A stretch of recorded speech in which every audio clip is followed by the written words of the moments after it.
안녕하세요. 창세기 12장입니다. 창세기 11장까지 급박하게 진행되던 시계추는 창세기 12장에 이르러 매우 느리게 진행되고 있습니다. 이유는요, 하나님께서 아브라함에게 직접 말씀하고 계시기 때문인데요.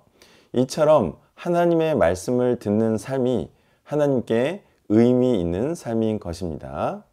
다시 말해서 하나님께서는 하나님의 말씀을 듣는 자를 주목하신다는 것입니다. 하나님께서는 아브라함에게 우상의 땅을 떠나 가나안 땅으로 가면 큰 민족을 이루게 해주시겠다고 약속하십니다.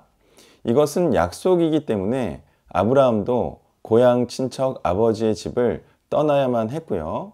그 이후에도 하나님의 말씀대로 행해야지만 하나님의 복을 받을 수가 있는 것입니다. 8절에는 역시 믿는 자답게 하나님께 제단을 쌓고 하나님의 이름을 불렀다라고 말씀하고 있는데요.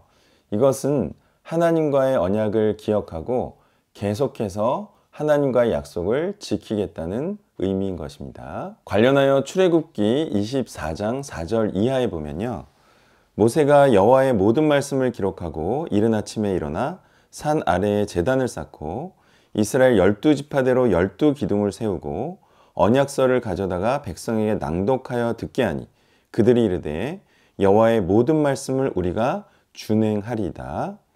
모세가 그 피를 가지고 백성에게 뿌리며 이르되 이는 여호와께서 이 모든 말씀에 대하여 너희와 세우신 언약의 피니라 라고 말씀하고 있는데요.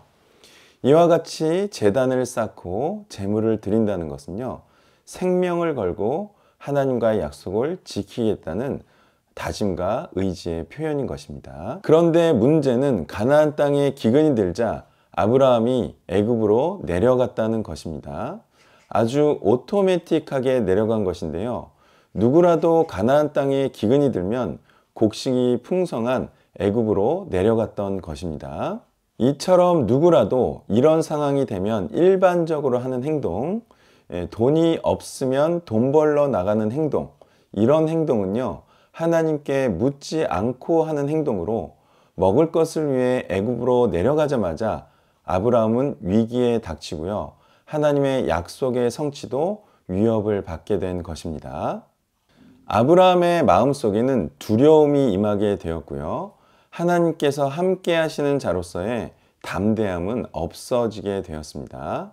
3절에 너를 축복하는 자에게는 내가 복을 내리고 너를 저주하는 자에게는 내가 저주하리니 라는 말씀이 아브라함에게 무색하게 되었다는 것이고요.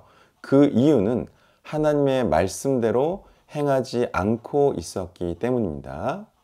이와 같이 하나님의 말씀대로 행할 때 하나님의 약속이 이루어지는 것이고요. 하나님의 말씀대로 복을 받을 수가 있는 것입니다. 이유는 하나님의 말씀은 서로가 이행해야 되는 약속이기 때문입니다. 물론 이런 한 번의 불순종이자 부지불식간의 불순종으로 약속이 취소되거나 바로 죽을 자가 되는 것은 아니고요. 그 전까지 보여준 아브라함의 순종으로 하나님께서는 아브라함을 위기에서 건져내 주십니다. 이로 인해서 오히려 더 많은 가축을 얻는 전화위복이 되었던 것입니다. 이는 아브라함이 잘해서가 아니라 하나님께서 잘못해서 건져내 주시면서 오히려 잘못한 것을 하나님의 뜻을 이루는데 유리하게 활용하신 것입니다. 우리도 이런 경험들을 합니다. 하나님의 뜻을 모르고 살아왔던 시간들이 하나님의 뜻대로 살아갈 때 도움이 되는 경험 말이죠. 그렇다고 하여 그렇게 불순종하며 살아갔던 시간들이 잘 살아갔다고 말할 수는 없는 것이겠죠. 만약 그때도 순종하며 살았다면 더욱 잘 됐을 것입니다. 감사합니다.